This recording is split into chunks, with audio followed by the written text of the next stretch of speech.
छात्रों, अब हम गुप्त वंश के सबसे शक्तिशाली शासक समुद्रगुप्त के बारे में चर्चा करेंगे। छात्रों, समुद्रगुप्त को स्मिथ नाम के विद्वान ने भारत का नेपोलियन कहा है और समुद्रगुप्त द्वारा जो संपूर्ण भारतवर्ष पर विजय प्राप्त की गई तथा ये समुद्रगुप्त एक भी युद्ध में पराजित नहीं हुआ, इसने अपने शत्रुओं का दमन किया। तो छात्रों, आज हम जो गुप्त वंश के सबसे शक्तिशाली शासक तथा सर्वाधिक गुप्त वंश के साम्राज्य का विस्तार करने वाले शासक समुद्रगुप्त के बारे में चर्चा करेंगे। तो छात्रों, समुद्रगुप्त शासनकाल, तो सर्वप्रथम इसका शासनकाल देखते हैं।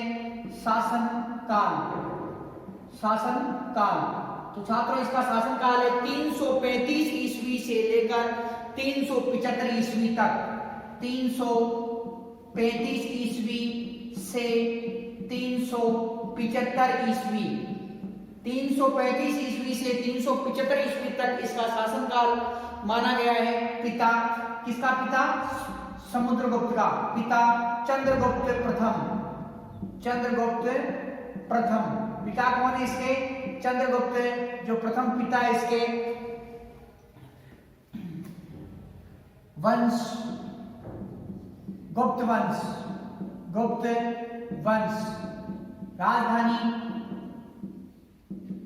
पाटलिपुत्र।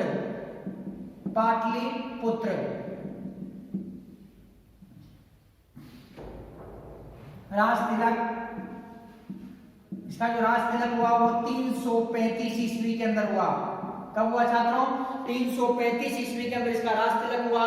पत्नी, जो समुद्रगुप्त की पत्नी है, पत्नी दत्ता देवी। पत्नी का नाम क्या था? दत्ता देवी। समुद्रगुप्त की पत्नी दत्ता देवी।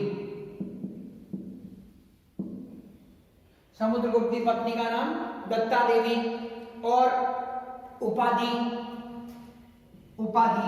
समुद्रगुप्त की जो उपाधि थी छात्रों, वो है इसकी उपाधि पराक्रमांक। पहली उपाधि है पराक्रमांक। कविराज अश्वमेध।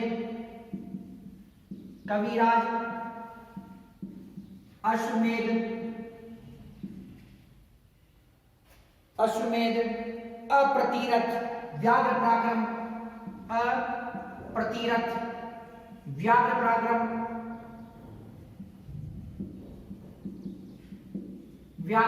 पराक्रम। धर्म प्रचार बंधु।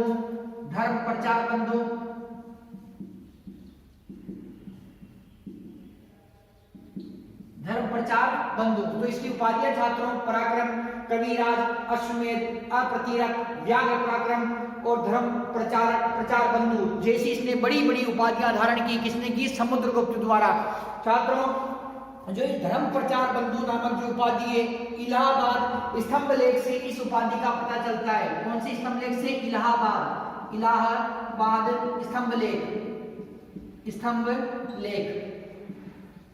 स्तंभ लेख से हमें इस उपाधि का, कौन सी? धर्म प्रचार बंधु उपाधि का हमें जो पता चलता है। छात्रों, जो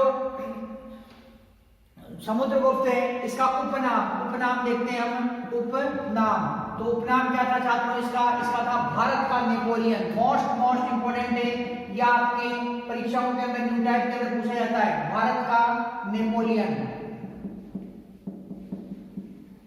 छात्रों, नेपोलियन तो फिर भी एक युद्ध हार चुका था, परंतु ये समुद्रगुप्त अपने जीवन काल के अंदर समुद्रगुप्त ने कोई भी युद्ध, किसी भी युद्ध के अंदर ये पराजित नहीं हुए तथा ये लगातार जो अपने जो गुप्त साम्राज्य में वृद्धि करते रहे। तो छात्रों, जो भारत का नेपोलियन किसने कहा छात्रों?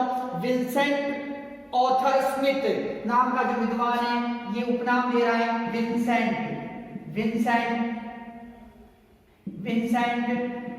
Author Smith. तो विंसेंट ऑथर स्मिथ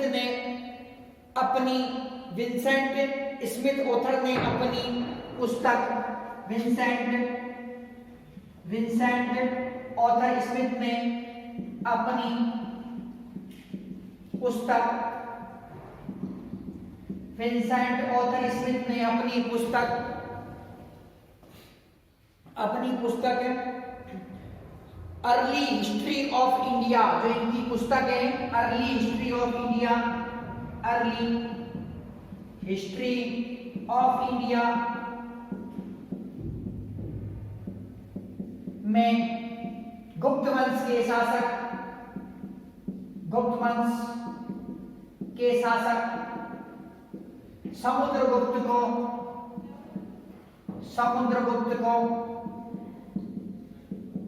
गुप्त वंश के शासक समुद्रगुप्त को भारत का नेपोलियन कहा है।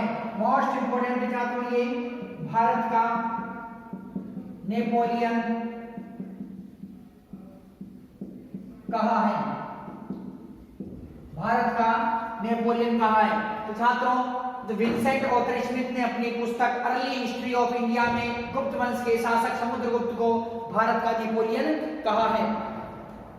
तो छात्रों, इस प्रकार से जो समुद्रगुप्त है, समुद्रगुप्त गुप्त वंश के शासक हैं और चंद्रगुप्त प्रथम की मृत्यु के बाद में उनका जो सबसे बड़ा पुत्र है, ज्येष्ठ पुत्र है, कौन है? समुद्रगुप्त। तो वो मगध की गद्दी पर बैठते हैं। कब बैठते हैं? 335 ईस्वी के अंदर बैठते हैं और 375 ईस्वी तक ये शासन करते हैं। छात्रों, ये गुप्त वंश के सबसे शक्तिशाली शासकों में से एक हैं। पिता इनके चंद्रगुप्त प्रथम तथा वंश इनका गुप्त वंश है। और समुद्रगुप्त की जो राजधानी थी, वो राजधानी जो पाटलिपुत्र थी, और राजतिलक इनका 335 ईस्वी, राजतिलक कब हुआ? 335 ईस्वी के अंदर हुआ। और पत्नी का नाम इनके दत्ता देवी।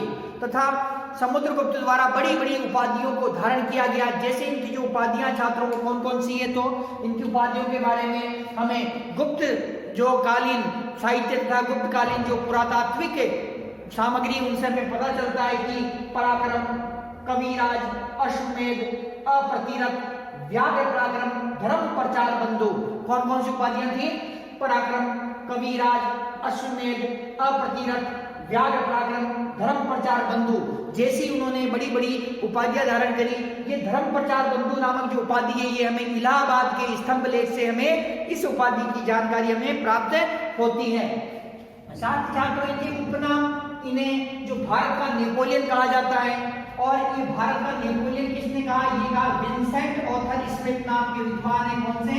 विंसेंट ऑथर स्मिथ नाम के विद्वान ने अपनी पुस्तक अर्ली हिस्ट्री ऑफ इंडिया, कौन सी पुस्तक इनकी? अर्ली हिस्ट्री ऑफ इंडिया में गुप्त वंश के शासक समुद्रगुप्त को भारत का नेपोलियन कहा है। तो गुप्त वंश के शासक समुद्रगुप्त को भारत का नेपोलियन किसने कहा? ये विंसेंट ऑथर स्मिथ द्वारा ये कहा गया। छात्रों, अब हम देखते हैं समुद्रगुप्त का विजय अभियान। समुद्रगुप्त ने संपूर्ण भारतवर्ष पर विजय प्राप्त की तथा गुप्त जो साम्राज्य था, गुप्त साम्राज्य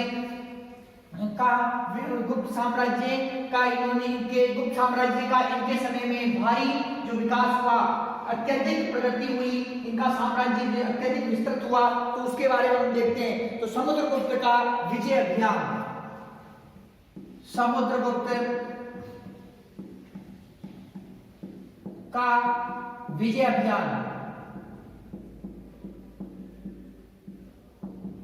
तो छात्रों, समुद्रगुप्त का विजय अभियान के अंतर्गत सर्वप्रथम हम देखते हैं कि समुद्रगुप्त की विजय की जानकारी, मोस्ट इंपोर्टेंट छात्रों, न्यूटाइप में पूछा जा सकता है आपके। समुद्रगुप्त की विजय की जानकारी, विजय की जानकारी हरिसेन द्वारा रचित, हरिसेन द्वारा रचित प्रयाग प्रशस्ति से, प्रयाग प्रशस्ति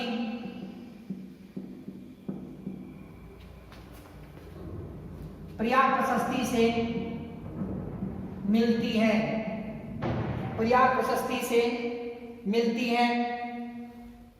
प्रयाग प्रशस्ति में मोस्ट इंपोर्टेंट प्रशस्ति छात्रों, ये प्रयाग प्रशस्ति में, प्रयाग प्रशस्ति में समुद्रगुप्त की दिग्विजय का उद्देश्य धरणीबद्ध बताया गया है। समुद्रगुप्त की विजय का उद्देश्य विजय का उद्देश्य धरणी बंद बताया गया है। धरणी बंद बताया गया है। धरणी बंद बताया गया है। छात्रों, प्रयाग प्रशस्ति। छात्रों, पहले हम देखते हैं एक बार कि जो शिलालेख होते हैं, किसी बड़े पत्थर या चट्टान को समतल सपाट करके उस पर जो किसी वंश, किसी राजा के उपलब्धियों का उल्लेख किया जाता है तो वो क्या कहलाते हैं? शिलालेख कहलाते हैं। तथा जिन शिलालेखों के अंदर राजा महाराजाओं की प्रशंसा की जाती है तो वो क्या कहलाते हैं? प्रशस्ति कहलाते हैं। तो छात्रों, शिलालेख का ही दूसरा रूप क्या है कि शिलालेख को ही प्रशस्ति करते हैं। वह शिलालेख जिसके अंदर किसी राजा महाराजा की प्रशंसा की जाती है तो वो क्या कहलाएंगे? प्रशस्ति कहलाएंगे। तो छात्रों, ये प्रयाग प्रशस्ति है। प्रयाग प्रशस्ति का जो राइटर है, अर्थात इसको जो लिखने वाला है, इससे को ये कौन है? ये हरिसेन नाम का विद्वान है। और इस प्रयाग प्रशस्ति के अंदर गुप्त वंश के राजा समुद्रगुप्त की उपलब्धियों की जो जानकारी दी गई है, समुद्रगुप्त की इसके अंदर प्रशंसा की गई है। तो छात्रों, तो ये जो हमें समुद्रगुप्त की जो विजय है, विजय की जानकारी हमें हरिसेन द्वारा रचित प्रयाग प्रशस्ति से मिलती है। प्रयाग प्रशस्ति में समुद्रगुप्त की विजय का उद्देश्य धरणी बंद बताया गया है। तो छात्रों, ये न्यू टाइप में भी आ सकता है आपके कि प्रयाग प्रशस्ति। और ये समुद्रगुप्त का जो प्रश्न है, ये ऐसे भी पूछा जाता है कि प्रयाग प्रशस्ति में वर्णित शासक की उपलब्धियों का उल्लेख कीजिए। तो आपको कंफ्यूज नहीं होना है। प्रयाग प्रशस्ति के अंदर जो वर्णित शासक कौन है? समुद्रगुप्त है। तो वो समुद्रगुप्त के बारे में ही आपसे पूछ रहा है। तो छात्रों, तो इसमें ये हमने देखा, इसकी विजयों की जानकारी किससे प्राप्त हो रही है? प्रयाग प्रशस्ति से हमें प्राप्त हो रही है। अब ये विजय कहाँ कहाँ करना है उसके बारे में देखते हैं। प्रथम जो अटैक है, इसका आक्रमण है आर्यावर्त पर विजय। आर्यावर्त पर विजय। आर्यावर्त पर विजय। तो समुद्रगुप्त आर्यावर्त पर विजय करता है। समुद्रगुप्त द्वारा आर्यावर्त के 9 राजाओं को पराजित किया गया। समुद्रगुप्त द्वारा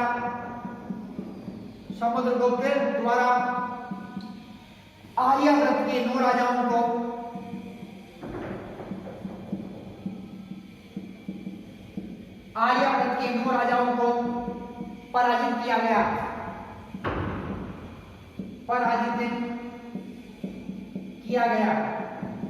समुद्रगुप्त द्वारा आर्यावर्त के 9 राजाओं को पराजित किया गया और अपने साम्राज्य में मिलाया गया। और अपने साम्राज्य में मिला लिया।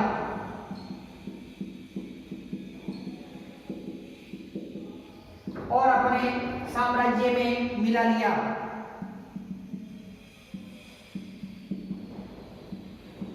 और अपने साम्राज्य के अंदर जो मिला लिया।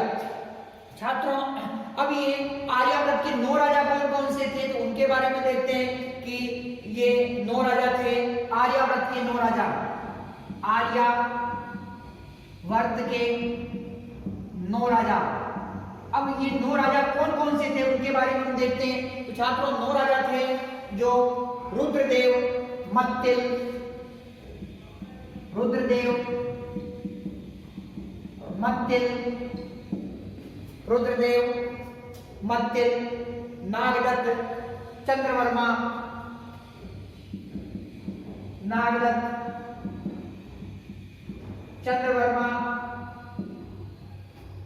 नागदत्त, चंद्रवर्मा, गणपति नाग, नागसेन,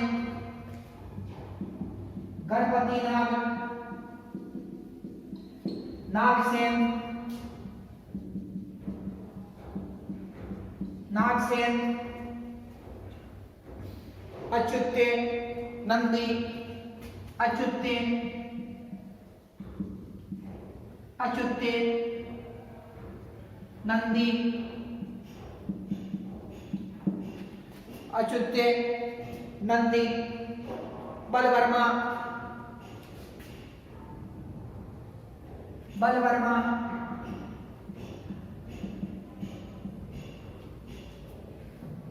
तो छात्रों, आर्यावर्त के 9 राजा थे रुद्रदेव, मत्तिल, नागदत्त, चंद्रवर्मा, गणपति नाग, नागसेन, अच्युत्य, नंदी तथा बलवर्मा। तो इन 9 राजाओं को, आर्यावर्त के इन 9 राजाओं को पराजित करने किया किसने किया?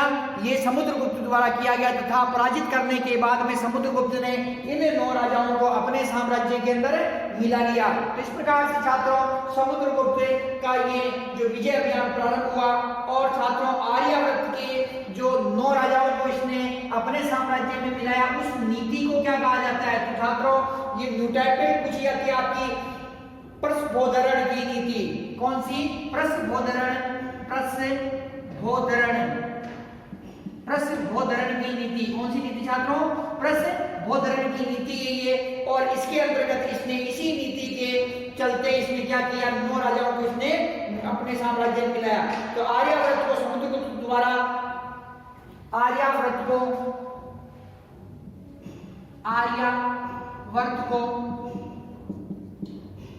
समुद्रगुप्त द्वारा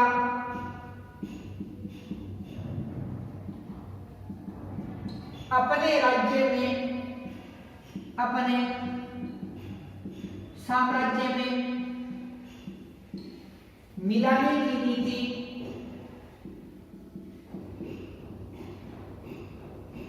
अपने साम्राज्य में मिलाने की नीति, प्रस्फोधरण की नीति,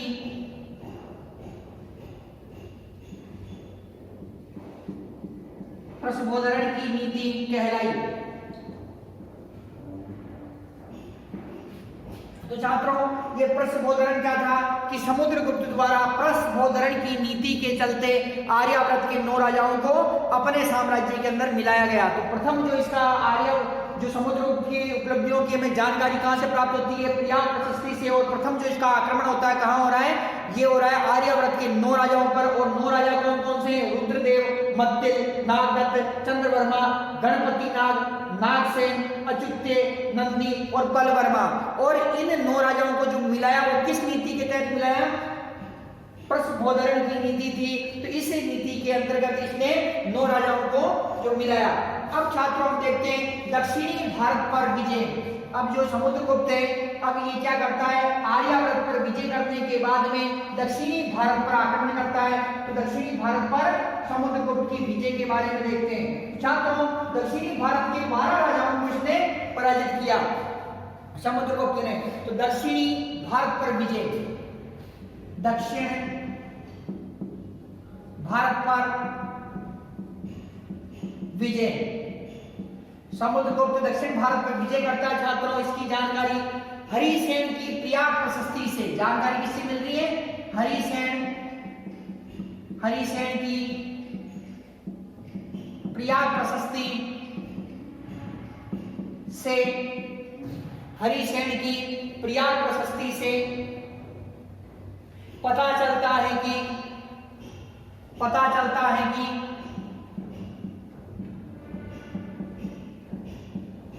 समुद्रगुप्त ने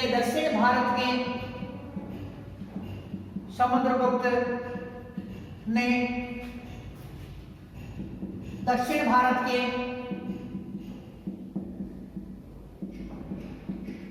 12 राज्यों को पराजित किया।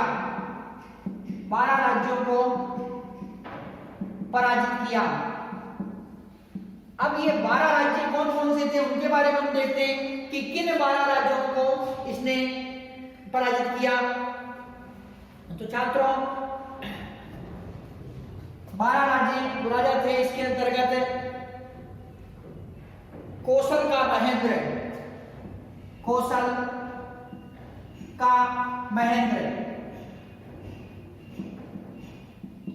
का जो महेंद्र शासक था उसे पराजित किया पहला को। दूसरा जो है छात्रों वो है महाकांतर का व्याघ्रराज। महाकांतर का व्याघ्रराज। अगला जो शासक है समुद्रगुप्त पराजित करते हैं अगले शासक को, वो है कोराल का मंटराज। कोराल का मंटराज, जो कोराल का मंटराज है उसने पराजित किया। पृष्ठपुर का महेंद्रगिरी। अगला जो शासक है पृष्ठपुर का महेंद्रगिरी।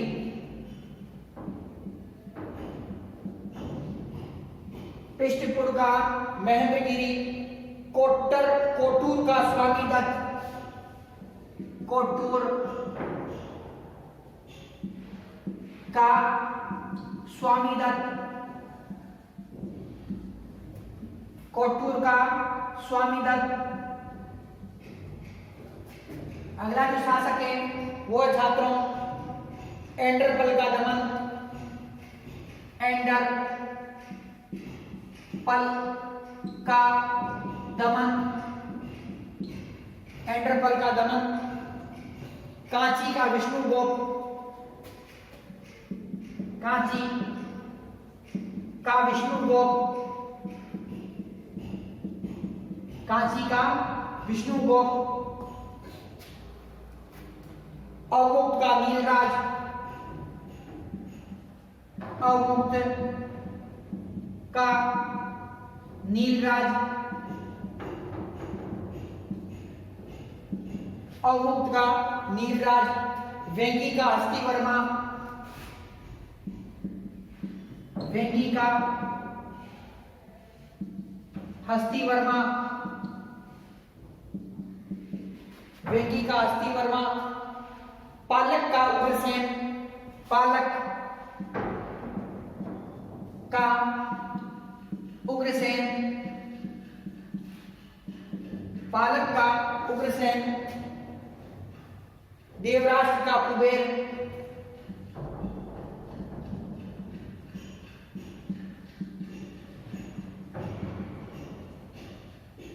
देवराष्ट्र का कुबेर। कुस्थलपुर का धनंजय, कुस्थलपुर, कुस्थलपुर का धनंजय, कुस्थलपुर का धनंजय। तो इस प्रकार से छात्रों जो समुद्रगुप्त है, समुद्रगुप्त द्वारा पराजित किया गया दक्षिणी भारत के 12 राजाओं को।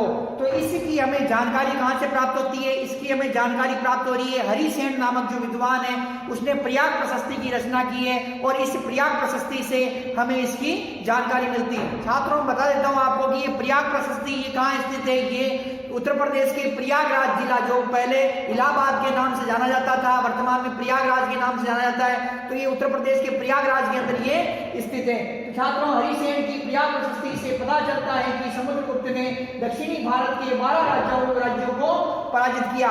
तो कौशल का महेंद्र, महाकांत्र का व्यागराज, कोराल का मंटराज, पृष्ठपुर का महेंद्रगिरी, कोट्टूर का स्वामीदत्त, एंडरपल का दमन, कांची का विष्णुगुप्त, अवगुप्त का नीलराज, वेंगी का हस्तिवर्मा, पालक का उग्रसेन, देवराष्ट्र का कुबेर तथा कुस्थलपुर का धनंजय। तो इस प्रकार के ये दक्षिणी भारत के जो 12 राजा थे, इन 12 राजाओं को समुद्रगुप्त द्वारा पराजित किया गया। लेकिन छात्रों इसमें गजब की बात यह है कि समुद्रगुप्त ने इनको पराजित कर दिया परंतु इनके राज्यों को वापस लौटा दिया। कारण क्या था कि समुद्रगुप्त ये जानता था कि वो इनसे दक्षिणी भारत बहुत दूर है और वो मगध की राजधानी पाटलिपुत्र में बैठे हुए इन पर जो लंबे समय तक नियंत्रण स्थापित नहीं कर सकता है। इसीलिए उसने क्या किया, इनको जो वापस इनके पराजित किया और इनके वापस लौटा दिया इनको, लेकिन इनसे वार्षिक कर वसूला। तो इस प्रकार छात्रों जो ये समुद्रगुप्त द्वारा इन दक्षिणी भारत के 12 राजाओं को जीता गया और उसके बाद में इनके राज्यों को लौटा दिया। समुद्रगुप्त ने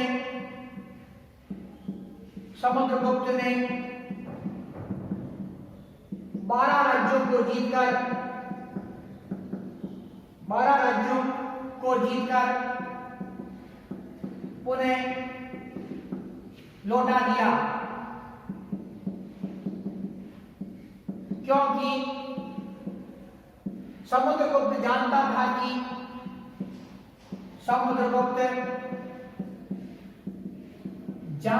कि पाटलिपुत्र में बैठे हुए पाटलिपुत्र से वह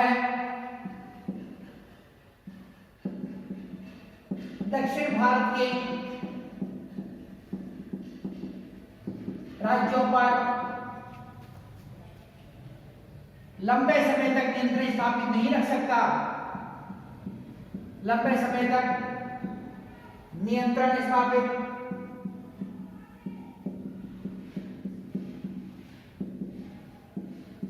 नहीं रख सकता।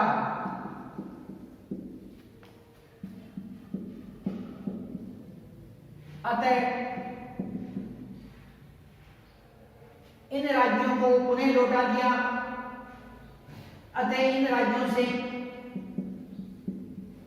वार्षिक कर वसूला, वार्षिक कर वसूला। तो इन राज्यों से क्या किया समुद्रगुप्त ने छात्रों कि वार्षिक कर वसूलना प्रारंभ किया। समुद्रगुप्त की दक्षिण विजय की नीति को मोस्ट इंपोर्टेंट है ये छात्रों, समुद्रगुप्त की दक्षिण विजय की नीति को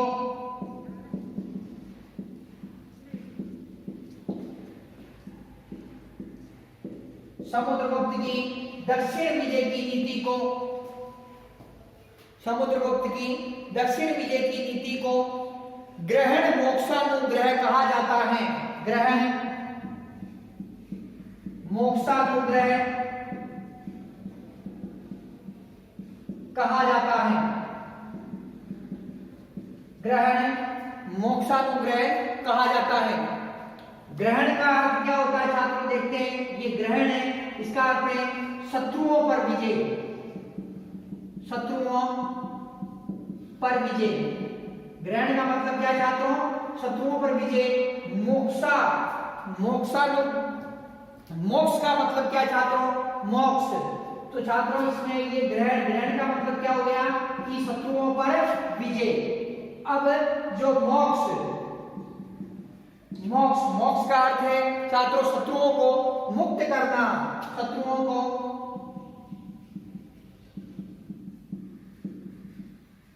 मुक्त करना।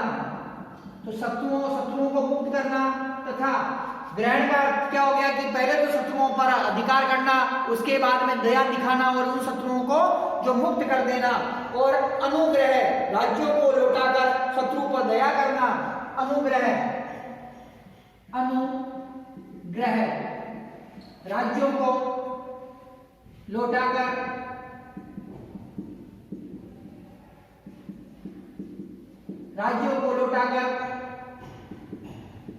शत्रुओं पर दया करना। राज्यों को लौटाकर शत्रुओं पर दया करना। तो छात्रों जो दक्षिणी भारत पर विजय इसने की, तो विजय की नीति क्या थी इसकी कि समुद्रगुप्त की विजय की नीति थी ग्रहण मोक्षानुग्रह। न्यू टाइप में भी आपके पूछा जा सकता है कि ग्रहण मोक्षानुग्रह इसका अर्थ क्या होता है। तो आपको बताना है कि समुद्रगुप्त द्वारा दक्षिणी भारत के 12 राज्यों पर अधिकार करके उन्हें पुनः जो मुक्त कर देना, तो ये थी ग्रहण मोक्षानुग्रह की नीति। तो छात्रों ग्रहण का मतलब क्या हुआ, शत्रुओं पर विजय। मोक्ष का मतलब है शत्रुओं को मुक्त करना। अनुग्रह का मतलब है राज्यों को लौटाकर शत्रुओं पर दया करना। तो इस प्रकार की नीति थी। कारण क्या रहा कि समुद्रगुप्त ये जानता था कि वो लंबे समय तक जो दक्षिणी भारत के राज्यों पर अधिकार नहीं कर सकता। क्यों? क्योंकि पाटलिपुत्र दक्षिणी भारत से बहुत दूर था और समुद्रगुप्त द्वारा उस पर लंबे समय तक स्थायी नियंत्रण नहीं किया जा सकता था। इसीलिए उसने जो वार्षिक कर वसूलना प्रारंभ किया। किससे वसूल किया? ये उसने किया दक्षिणी भारत के 12 राज्यों से। तो 12 राज्य कौन से थे? कौशल का महेंद्र, महाकांत्र का व्याघ्रराज, कोराल का मंटराज, पृष्ठपुर का महेंद्रगिरी, कोट्टूर का स्वामीदत्त, एंड्रपल का दमन, कांची का राजा विष्णुगुप्त, अवमुक्त का शासक नीलराज, वेंगी का शासक हस्तिवर्मा, पालक का शासक उग्रसेन, देवराष्ट्र का शासक कुबेर, कुस्तलपुर का शासक धनंजय। तो ये जो 12 राज्य थे, इन 12 राज्यों पर जो समुद्रगुप्त द्वारा विजय प्राप्त की गई। विजय प्राप्त करने के बाद में इनका इसने साम्राज्य लौटा दिया। और जो ये साम्राज्य लौटाया वो नीति क्या कहलाई? ग्रहण मोक्षानुग्रह। कौन सी नीति से छात्रों? ग्रहण मोक्षानुग्रह। छात्रों उत्तरी भारत के जो इसने 9 राजाओं को, आर्यावर्त के 9 राजा को पराजित किया, उस समय इसकी जो नीति थी वो नीति थी छात्रों इसकी जो नीति थी छात्रों वो थी प्रबोधरण। कौन सी नीति थी? प्रबोधरण इसकी नीति थी। और दक्षिणी भारत में इसकी नीति जो ग्रहण मोक्षानुग्रह। तो इस प्रकार से इसने जो 12 राज्यों पर विजित करके अपने साम्राज्य की शक्ति में वृद्धि की। समुद्रगुप्त द्वारा इन राज्यों पर आक्रमण किया गया और इसके बाद में समुद्रगुप्त का जो विजय अभियान लगातार जारी रहा और समुद्रगुप्त द्वारा जो सीमावर्ती पड़ोसी राज्य, जो समुद्रगुप्त के जो सीमावर्ती जो पड़ोसी राज्य थे, तो उनके बारे में हम देखते हैं कि वो कौन कौन से थे।